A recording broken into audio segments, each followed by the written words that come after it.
Ini pertama kali saya menceritakan kejadian mistis pada diri saya. Hari itu saya dilecehkan secara mistis.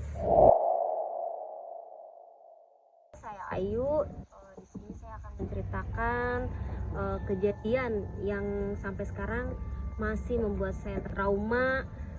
Kejadian itu sekitar 11 tahun yang lalu, di mana saya pernah mengajar sebagai seorang guru ngaji. Tapi di situ saya sangat keras kepala.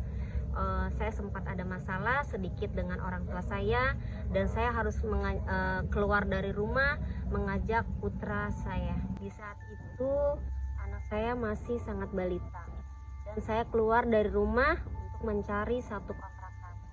Dan akhirnya saya pun mendapati kontrakan. Di situ saya tinggal dengan anak saya yang masih balita. Dan setelah itu pagi harinya pun saya langsung bergegas untuk membersihkan badan saya untuk mandi. Pada saat saya mandi untuk membersihkan anggota tubuh saya tanpa sadar ada gerakan kaki di balik bilik. Saya merasa di balik bilik itu seperti gerakan kaki kucing.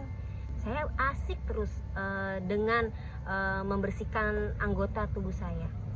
Dan lama-lama saya pun melihat gerakan itu makin dekat. Ternyata bukan kaki kucing, ternyata kaki manusia.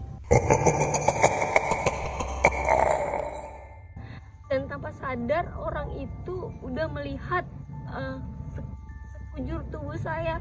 Itu yang membuat saya jadi trauma. Sampai sekarang saya tidak bisa melupakan hal itu.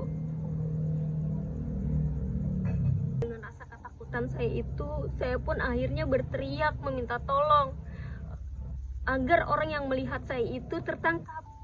Tapi dengan sia-sia, orang itu udah lari dari tempat kejadian itu. Dengan kejadian tersebut, saya akhirnya harus berhati-hati jika harus masuk ke kamar mandi itu.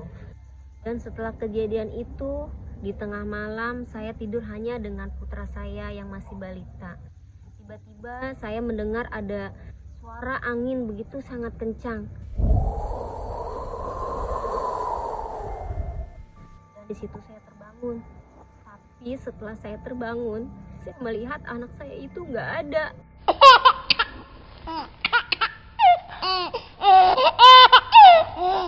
Dan dengan paniknya saya harus mencari anak saya. Saya membongkar semua yang ada di dalam ruangan itu, tapi anak saya nggak ada.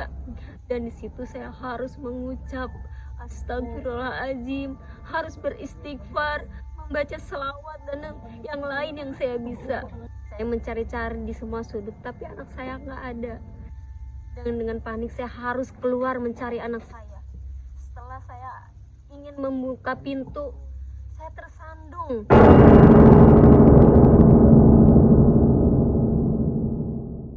Ternyata yang saya sandung itu adalah anak saya. Dengan seketika saya harus rangkul dan memeluk anak saya dengan erat karena anak saya sempat hilang. Setelah itu saya menaruh anak saya ke tempat tidur dan sambil memeluk anak saya dengan tengkurap. Tiba-tiba ada sesosok makhluk yang sangat besar sekali. Tangan dan bulunya itu pun sangat menyeramkan. Di situ dia meniduri saya. Dan saya pun meronta-ronta, tapi saya tidak kuat karena dia terlalu berat dan sangat menakutkan.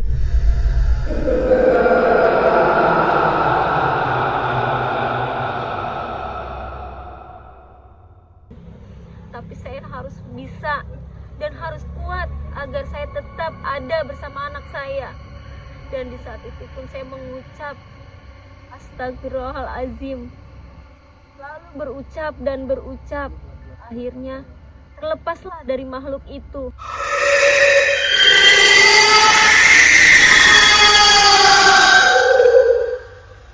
Akhirnya pun makhluk itu menghilang. Di situ saya sangat sedih dan takut sekali. Saya menangis karena saking ketakutannya dengan melihat makhluk itu. Karena seumur hidup saya baru kali ini mengalami kejadian yang sangat menyeramkan. Setelah saya sadari, ternyata saya dilecehkan oleh makhluk tersebut. Setelah kejadian itu, saya menangis terus-menerus.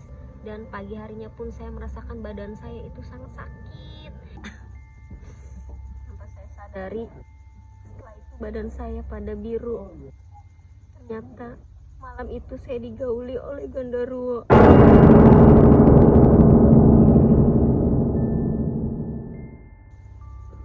yang membuat saya sampai saat ini harus trauma.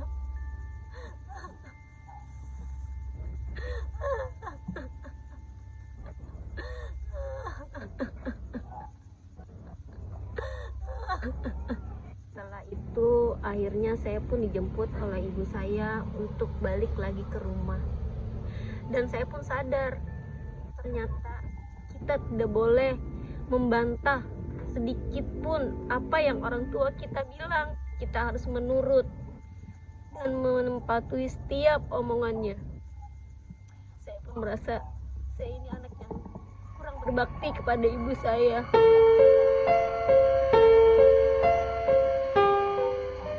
Saya balik lagi ke rumah mengikuti apa yang ibu saya bilang. Mungkin hanya itu cerita saya. Sampai bertemu di cerita berikutnya.